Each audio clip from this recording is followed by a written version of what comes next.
to Mr. Swoboda on behalf of the Socialists and Democrats. You have 3 minutes. Mr. Swoboda. Thank you, President, and thank you, Commissioner. In the last weeks we have seen outrageous, shocking examples of violence. Death squads are kidnapping and torturing protesters. We categorically reject all violence from the security forces, from the so-called Titushki, and also from some few extremists among the protesters. We call on all sides to refrain from any kind of violence. Now it is time to look for a compromise at the negotiation table. Let's be honest, what started as an Orange Revolution unfortunately failed. This uprising must not fail again. Therefore, we have to call for a common way forward. The worst case scenario in Ukraine would be that Ukraine is split and plunge into unrest and domestic violence or even civil war.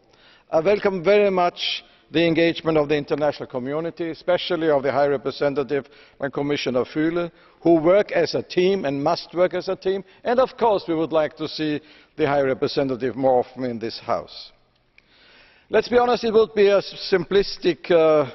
simplistic to say Ukraine is in a tug-of-war situation between Russia and the EU.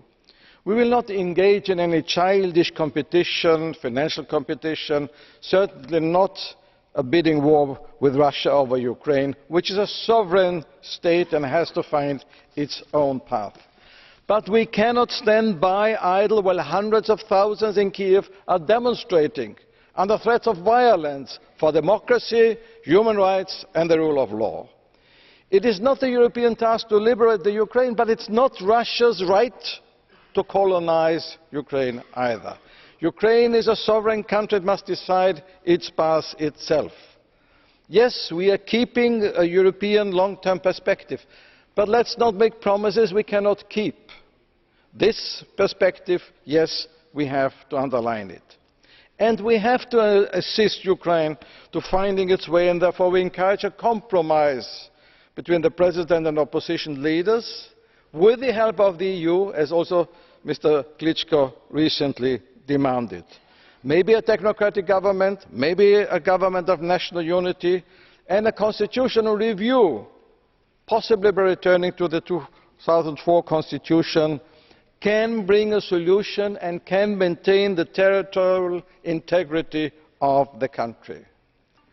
Sometimes in crisis it is good to have a strong president, but I must say President Yanukovych, with all his powers, has not united the country but split the country, and therefore I think it would be very wise if the people want to change the constitutions. On sanctions, yes, sanctions have to stay on the table, but now, for the moment, it is time to discuss and to find a political solution. And the last point I want to mention, some people say, let's talk with Russia. Yes, let's talk with Russia, but Russia must recognize the sovereignty of Ukraine as we do. Russia must recognize the territorial integrity of the country as we do. And Russia must accept the democratic will of the citizens of Ukraine as we do. Then we can talk with Russia. Thank you very much. Gracias, Hannes. Thank you, Hannes. On behalf of the Liberal Group, I'll give the floor for 2.5 minutes to Mr. Verhofstadt. I think that the last weeks we have made enough statements and enough press releases about Ukraine.